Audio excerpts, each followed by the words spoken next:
রাজ্যের রাজনৈতিক অঙ্গনে ফের চাঞ্চল্য সৃষ্টি করলেন তৃণমূল কংগ্রেসের বর্ষীয়ান নেতা মদন মিত্র। ইডি তার স্ত্রী ও দুই পুত্রকে জিজ্ঞাসাবাদের জন্য তলব করার একদিন পরই তিনি মুখ্যমন্ত্রী মমতা বন্দ্যোপাধ্যায়ের শিবির ছেড়ে বিদ্রোহী গোষ্ঠীতে যোগ দেওয়ার ঘোষণা করেছেন। একই সঙ্গে দলের সর্বভারতীয় সাধারণ সম্পাদক অভিষেক বন্দ্যোপাধ্যায়ের বিরুদ্ধে একাধিক অভিযোগ তুলে তিনি দাবি করেছেন দলের বর্তমান সংকটের জন্য নেতৃত্বের একাংশ দায়ী।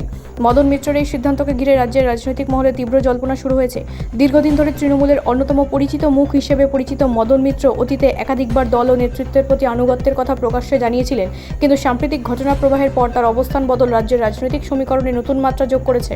বিদ্রোহী শিবিরে যোগ দিয়ে মদন মিত্র বলেন, দল আজ এমন এক পরিস্থিতিতে পৌঁছেছে যেখানে প্রবীণ নেতাদের মতামতের কোনো মূল্য নেই। তার অভিযোগ, অভিষেক বন্দ্যোপাধ্যায়ের নেতৃত্বে সিদ্ধান্ত গ্রহণের প্রক্রিয়া অত্যন্ত কেন্দ্রীভূত হয়ে পড়েছে এবং দল বহু অভিজ্ঞ নেতাকে কার্যত কোণঠাসা করা হয়েছে।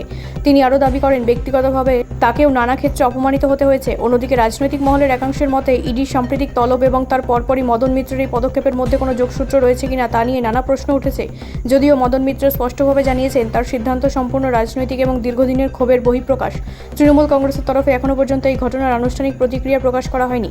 তবে দলের একাংশের মতে বিদ্রোহী শিবিরে যোগ দেওয়ার সিদ্ধান্ত ব্যক্তিগত এবং তা দলের সাংগঠনিক শক্তিতে বড় কোনো প্রভাব ফেলবে না। অন্যদিকে বিরোধী শিবির এই ঘটনাকে তৃণমূলের অভ্যন্তরীণ সংকটের আরও একটি বড় উদাহরণ হিসেবে তুলে ধরেছে। রাজনৈতিক বিশ্লেষকদের মতে পশ্চিমবঙ্গের রাজনীতিতে সাম্প্রতিক সময়ে তৃণমূলের অভ্যন্তরে নেতৃত্ব নিয়ে যে মতপার্থক্য প্রকাশ্যে এসেছে, মদন মিত্রের এই পদক্ষেপ সেই বিতর্ককে আরও তীব্র করে তুলতে পারে। আগামী দিন দলের সাংগঠনিক অবস্থান, বিদ্রোহী শিবিরের শক্তি এবং কেন্দ্রীয় তদন্তকারী সংস্থার পদক্ষেপ, এই তিনটি বিষয়ই রাজ্যের রাজনৈতিক পরিস্থিতিকে প্রভাবিত করবে বলে মনে করা হচ্ছে। ব্যুরো রিপোর্ট, রাষ্ট্রীয় প্রসার বাংলা।